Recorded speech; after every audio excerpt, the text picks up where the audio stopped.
মন্ত্রীর ভাগ্নের 25 লক্ষ টাকা লুটের অভিযোগ। ফটিকরায়ে পরিদর্শনে তপশিলি নেতা সুধন দাস ও মৎস্যজীবী ইউনিয়ন রাজ্যের এক প্রভাবশালী মন্ত্রীর ভাগ্নের বিরুদ্ধে মৎস্যজীবী সমবায় সমিতির 25 লক্ষ টাকা লুটের গুরুতর অভিযোগকে কেন্দ্র করে তীব্র চাঞ্চল্য ছড়িয়েছে ফটিকরায় এলাকায়। এই চাঞ্চল্যকর ঘটনার পরিপ্রেক্ষিতে পরিস্থিতি সরেজমিনে খতিয়ে দেখতে ফটিকরায়ে এক বিশেষ পরিদর্শনে যান তপশিলি জাতি সমন্বয় সমিতির প্রবীণ নেতা সুধন দাস এবং মৎস্যজীবী উন্নয়নের শীর্ষ নেতৃত্ব। তারা গোটা এলাকা পরিদর্শন করার পাশাপাশি ভুক্তভোগী মৎস্যজীবী ও স্থানীয় সাধারণ মানুষের সাথে কথা বলেন এবং এই ন্যাক্কারজনক ঘটনার তীব্র নিন্দা জানান। পরিদর্শন শেষে সংবাদ মাধ্যমের মুখোমুখি হয়ে তপশিলি নেতা সুধন দাস ক্ষোভ উগরে দিয়ে বলেন, ক্ষমতার অপব্যবহার করে গরিব মৎস্যজীবীদের উপার্জনের এবং সরকারি প্রকল্পের 25 লক্ষ টাকা এভাবে লুট করা কোনোভাবেই মেনে নেওয়া যায় না। তিনি অভিযোগ করেন, মন্ত্রীর ভাগ্নে হওয়ার সুবাদে আইনি তোয়াক্কা না করে এই বিপুল পরিমাণ অর্থ আত্মসাৎ করা হয়েছে, যা অত্যন্ত দুর্ভাগ্যজনক এবং নিন্দনীয়।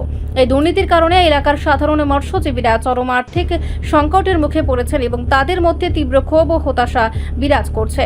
এই নজিরবিহীন অর্থ লুটপাটের ঘটনার প্রকৃত সত্য উদ্ঘাটন এবং দোষীদের শাস্তির দাবিতে তপশিলি জাতি সমন্বয় সমিতি ও মৎস্যজীবী ইউনিয়নের প্রতিনিধি দল সরাসরি মৎস্য দপ্তরের অধিকর্তার দ্বারস্থ হয়েছেন। সুধন দাসের নেতৃত্বে প্রতিনিধি দলটি বিভাগীয় অধিকর্তার কাছে এই গোটা কেলেঙ্কারির বিষয়ে লিখিতভাবে স্পষ্টীকরণ দাবি করেছেন। দপ্তর কিভাবে এই অনিয়ম হতে দিল তা নিয়ে তারা ক্ষোভ প্রকাশ করেন। নেতৃত্বের পক্ষ থেকে স্পষ্ট জানানো হয়েছে যে এই ঘটনার সাথে জড়িত মূল অভিযুক্ত মন্ত্রীর ভাগ্নে সহ সমস্ত অপরাধীদের দ্রুত চিহ্নিত করে আইনি পদক্ষেপ গ্রহণ করতে হবে এবং লুটের টাকা উদ্ধার করে প্রকৃত মৎস্যজীবীদের ফিরিয়ে দিতে হবে। সুধন দাস হুঁশিয়ারি দিয়ে বলেন, রাজনৈতিক প্রভাব খাটিয়ে যদি দোষীদের আড়াল করার চেষ্টা করা হয় কিংবা দপ্তর থেকে কোনো সদর্থক পদক্ষেপ গ্রহণ না করা হয়, তবে তারা আগামী দিনে সমস্ত স্তরের মানুষকে সাথে নিয়ে মহকুমা ও রাজ্যস্তরীয় বৃহত্তর এবং তীব্র আন্দোলনে নামতে বাধ্য হবেন। এই অর্থ লোপাটের ঘটনাটি বর্তমানে সংশ্লিষ্ট দপ্তর ও রাজনৈতিক মহলে ব্যাপক আলোড়ন সৃষ্টি করেছে।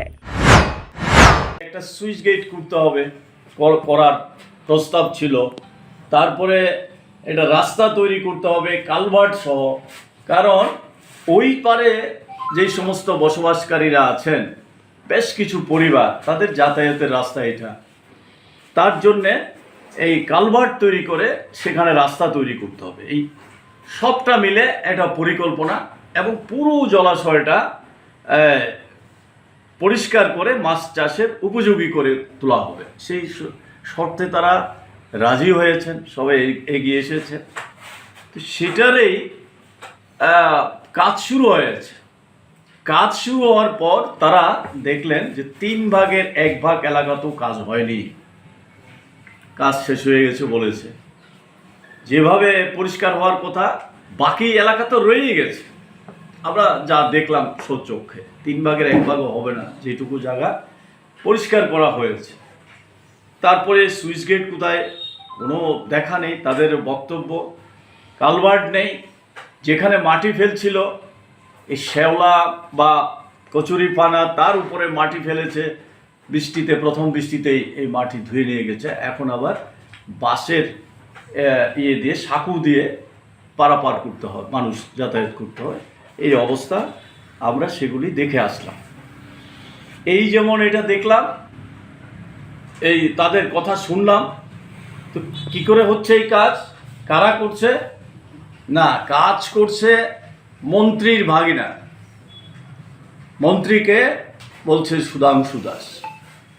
সুধাংশু দাস এই এলাকারই বিধায়ক, ওনার ভাগিনা হচ্ছে কন্ট্রাক্টর। তো কে বলবে এগুলি নিয়ে কথা? এটা যেমন এই কাঞ্চনবাড়ির ঘটনা দেখলাম, তারপরে আমরা গেলাম জগন্নাথপুর। সেখানে জগন্নাথপুর গিয়ে দেখলাম আরও এক বড় এই ঘোটালা সেখানে ঘটে আছে। সেখানেও আমরা কথা বললাম সুকেশ নমক, নিবারণ মালাকার, উত্তম মালাকার, বিনয় দাস, মঞ্জু দাস, নকুল দাস, এদের সঙ্গে ওই এলাকার ফিশারম্যান যারা আছেন তাদের সঙ্গে। তাদের বক্তব্য হলো প্রায় 12 লক্ষ টাকার কাজ। কাজ করেছে কত টাকা? তাদের অনুমান হচ্ছে 1,50,000 টাকার কাজ হয়েছে। কে কাজ করেছে? সে একই ভাগিনা। কার ভাগিনা? মন্ত্রী সুধাংশু দাসের ভাগিনা। সেখানেও মামা ভাগিনা, এখানেও মামা ভাগিনা। এইভাবে জলের এলাকা পরিষ্কারের নামে জলের মতো টাকা লুট হচ্ছে। এই চলছে এই গোটা রাজ্যে। এর আগেই তো এই মন্ত্রী সম্পর্ক, মন্ত্রী নিজের মুখ দিয়েই বেরিয়েছে যে আমরা তো কন্ট্রাক্টরের কাছ থেকে টাকা নিয়ে জনপ্রতিনিধিরা চলি, আমরা চলি। আমরা মানে আমরা জনপ্রতিনিধিরা মন্ত্রিসভার কাউকে বাদ দিয়ে বলেছে ঘটনা তা না, মন্ত্রী বিধায়ক যারা আছেন তারা। তো আমি অবশ্য তাদের দলের কোনো মন্ত্রী বিধায়ক বা মন্ত্রিসভার কোনো মন্ত্রীকে শুনিনি যে আমি তো এইভাবে টাকা নেই না, এই প্রতিবাদ তো করেনি কেউ। তো মন্ত্রিসভা এই হচ্ছে অবস্থা, মুখ্যমন্ত্রীও তার বিরুদ্ধে কোনো ব্যবস্থা নিয়েছে আজ পর্যন্ত শুনেনি। তো এই যখন উপরে চলছে, নিচে কি চলবে অনুমান করা যায়। এটা হচ্ছে সারা রাজ্যের জলাশয় মৎস্যজীবীদের জীবিকা নিয়ে দুর্নীতি, একেবারে একটা ওই মানে তার একটা নমুনা মাত্র। সারা রাজ্যে এইভাবে চলছে। এখানেও লক্ষ লক্ষ কোটি কোটি টাকার এই যে কাজ।